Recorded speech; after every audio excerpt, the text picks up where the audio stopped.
Zondu absolutely killed it at the scooter. This is the one that has 5,600 watts, 2,800 in the back, 2,800 in the front, for a total of 5,600. This thing has so much power, giddy up acceleration. So let's just dive into it. But riding this thing is so much fun. I'm going to have some videos of me riding it. I love this thing. So, man, where to start? There are two versions of this one specifically. The one that has the damper, which I'm going to go over that in a bit, and also one that does not have the damper. So let's just dive into everything.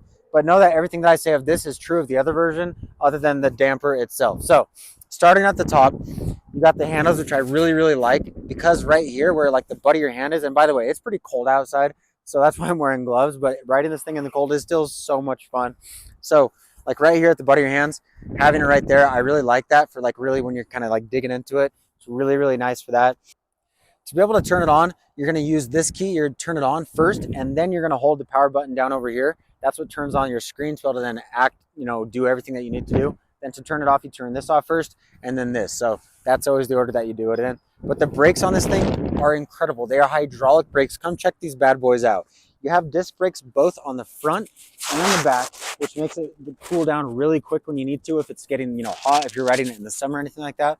But it's also so nice because these hydraulic brakes make this thing stop on a dime. Does an incredible job. I love it so much. So not just the back, but also the front has all the same gears. Now, with the brakes, you can adjust them. If you want to, you can adjust them all the way down here. You have these right here. So if you unscrew these, you're able to be able to kind of move it back and forth. So say like you ever hear grinding, which you shouldn't when you pull it out of the box, it's just ready to rock and roll. But if you ever hear any noises where it sounds like the disc is up against the calipers, you can easily move that back and forth by doing these two screws right here. And then up top, you're also able to adjust it because you have these on the, so this is for the brakes right here. And then the brakes right here, by screwing that in, it'll tighten it so that the sooner that you squeeze, the faster it engages. So you're also able to adjust it right there, which is great. This right here shows your voltage of your battery. And then you have lights, which I'm going to show you what this looks like at night. It looks incredible. 360 lights all around, looks incredible. I love it. But you can turn your lights on. You got your turning signals, because you got signals both on the, on both sides right there. And then the horn on this thing is beast. Listen to this thing. Honestly, sounds like a car horn. Maybe not as loud, but it is very loud, making sure that people know that you're there. It's just making sure that everybody is in a good area so that everything's going well. But on the screen itself right here, now I'm going to turn it on. Remember, you turn that on, then you turn this on. Because of the actual phone and this, it might be kind of like doing a little weird thing with the phone, but trust me, in real life, it just looks perfect. So you can switch through the gears. Just like a car, when you're in gear, 1, it's the slowest, and so on and so forth. When you get to 3 on this one, that's the highest. Now, with gear 3, there's a lot of different modes you can do. It's not just 1, 2, 3. On each 1, 2, 3, you can do eco or turbo mode. So that's very easy to be able to figure out by just pushing the button down or out. You can be in eco or turbo. And then because this is dual motors, right? As I was talking about at the beginning, you can have just one motor going, which is just the single, which is going to be the rear, or you can have dual, which is front and the rear, and it hauls. The acceleration is honestly, it takes my breath away. I love it so much. It's so much fun. So you do that by using these red buttons right here, just this red button right here. Very simple. You can also customize this as far as having it up or a little bit more down. I'm going to turn it off right here. But as you saw, you can do kilometers. You can see the battery. You can see your odometer. You can see your gear. And if anything does come up, it has all these, the warning signals that is very easy to see just in case anything does go wrong. I've been riding this thing. Haven't had any problems. I love it. But turning that off, you can also adjust this up and down a little bit by adjusting these 4 screws on the front. And now, as far as the height, this is the highest setting it can be. So you have 3 settings here on the front. You got 1, 2, and 3 right here. And by going up and down, this is going to put this up and down. And to be able to lock it in place, you have this quick release. You lock that into place, and then you're solid. You're ready to rock and roll.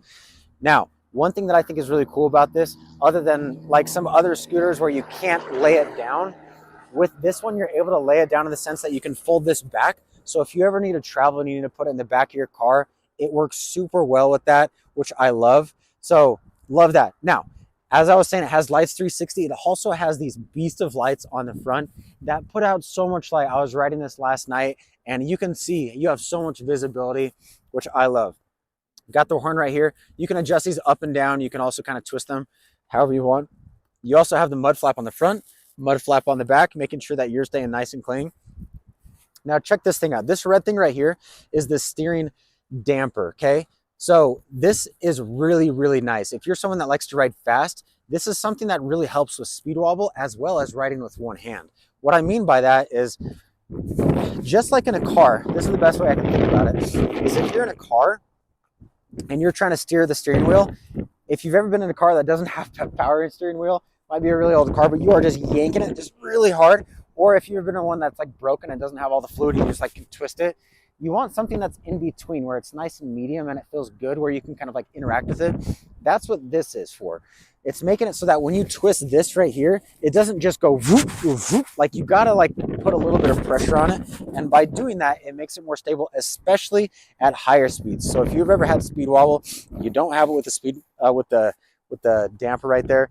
Does a phenomenal job. I love it so much. And what's cool about it is this right here. If you zoom in, you can change it. It says dampening. So you can make it a little bit harder or looser. What I mean by that is like where you'd have to turn it really hard up there. You'd have to turn it really hard, or it's just a little bit looser. So that's really cool about that. And nice thing about this plate right here on the back. So when you're riding and you're really hauling, you can put your foot right here and really dig into it, get that pressure into it so that you can really get going fast and you have a little bit more stability, which is great. You have turning signals on the back where you're saying you're going left or right. And the shock absorption on this thing is amazing. You have a coil spring on the back as well as a coil spring on the front. So between those two and between these huge tires, guys, these are pneumatic tires inflated. Between those and this coil springs, this thing has incredible shock absorption. I love it so much. So you can be going over some pretty rough terrain and it feels really, really nice. It looks incredible. I love it so much. It is so much fun to ride. I can't even explain that. So I love it, and I hope you guys have a great time. Look how cool this looks at night. 360 all around. I mean, you can see this from all angles, henceforth the 360, but you got these sweet LEDs on both sides right here. And then on the back, you have these lit up red so that people can see from behind. But what's nice is when you do the brakes right here, watch this. When you do the brakes, lights up even more, has these lights right here on both sides. So it has those. And then also with the signals, when you do that right here, check this out. Look at that at night. So it has it on the back as well as the people that are on the front. They can see it as well because you're signaling. Let's just turn on the other signal so you can see that. And then on the front, you have these adjustable headlights, which you can aim them up or down, and look at how much coverage they give. It is honestly amazing. So like you can see very far ahead of you. You can even aim these higher if you want. Very easy and legible right here, here. So overall, this thing at night looks incredible. I love it so much.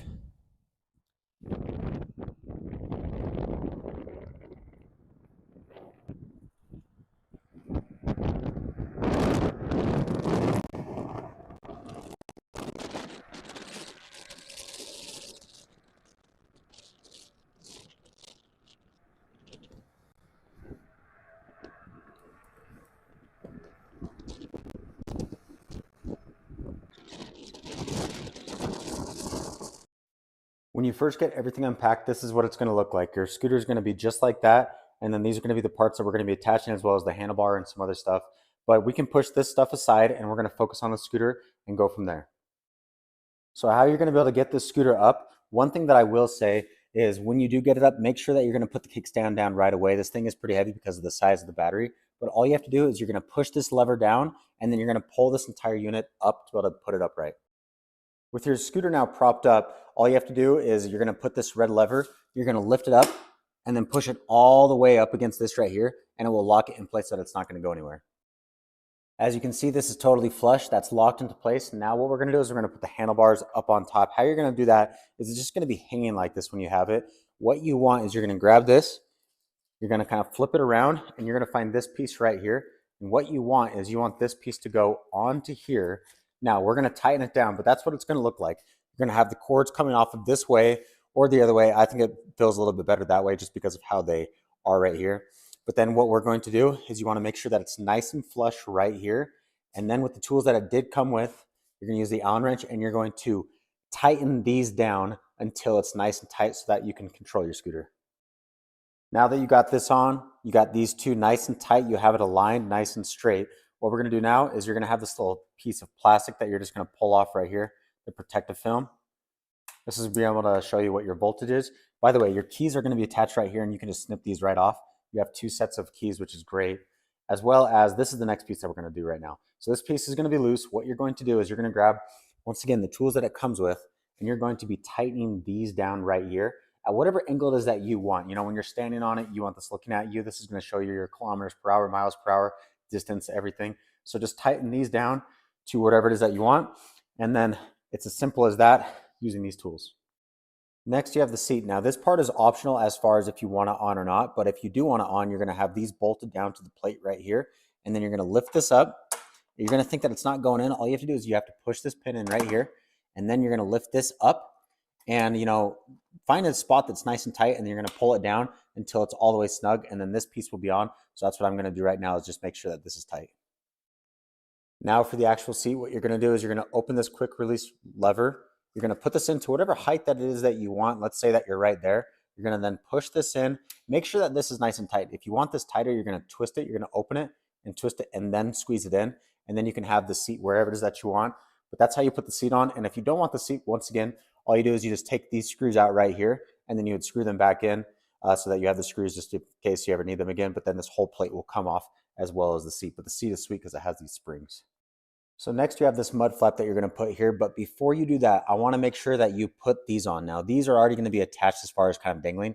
You're going to push them through, and then you're going to grab the nut that is also on the same string right here. You're going to pull it all the way over, and then you're going to screw it in. Let's see if I can show you guys right there. So you're going to screw it onto that to be able to make sure that this, you know, this is your turning signal. So you're going to do that on both sides. You want to do that before you get the plate on, because you'll be able to really ratchet this piece down. If the plate's on, you have a really hard time getting in there. So do that first. We're going to do it to both sides. So now that you have the turn signals installed, what you're going to do is you're going to unscrew these 3 screws, and then you're going to lay this on top where it would match up, and you're going to put the screws right back in. And then lastly, at the very end, you're going to take this little cap that kind of covers it all, and you're going to push it in right there, and it will cover it up really well. That's what it looks like when it's all done, and that's really how you install the entire thing. Goes really fast. Now, as far as all the things that you can customize to your liking, I'll be going over that in the functions and features, but other than that, have a great time riding.